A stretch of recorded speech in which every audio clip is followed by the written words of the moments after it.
The National Grade 6 Assessment is Guyana's secondary school placement examination.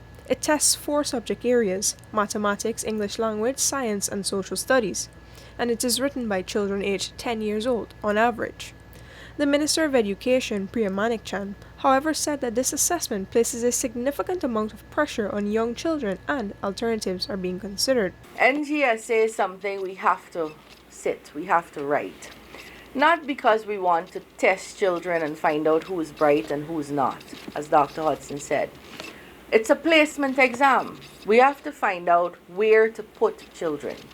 So after primary school, which high school are you going to? And it has turned into something that I don't like anymore. Never really did. And we have to find ways to change that. And we are currently examining how we can make sure it doesn't matter which high school you get.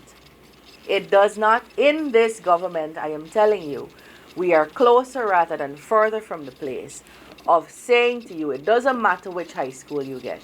You will be able to do as well as if you got the Queen's College that you've always heard about. So we're trying to work to do that, to make sure there is equality of service, of trained teacher, of facility, of labs across the high school sector. So that it doesn't matter which high school you get, you can do well, you can perform well. While the minister alluded to an elimination of the NGSA, she subsequently noted that such a decision will only be made after wide consultations with parents, teachers, and other stakeholders.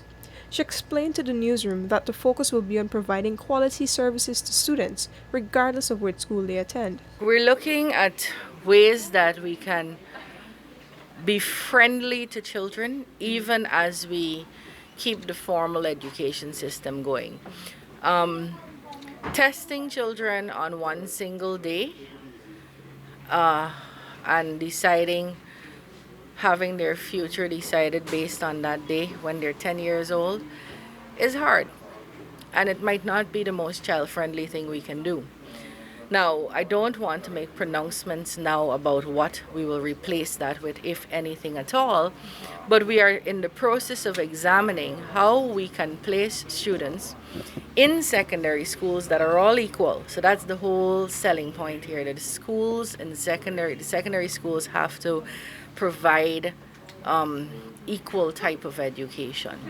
And then see if the best way to do this is just to test on a paper, or if perhaps we want to look at build up of testing.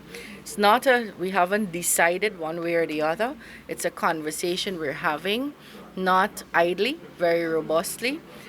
We are in the process of reforming the curriculum and looking at whether things are outdated or not, and looking at what new things we need to be teaching. And looking at the depth that we need to go in these early levels. So that's a conversation that's happening at the ministry.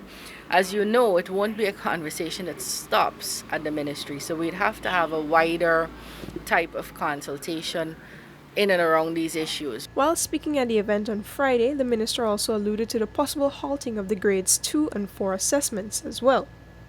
Reporting for the newsroom, I am Vishani Raghabir.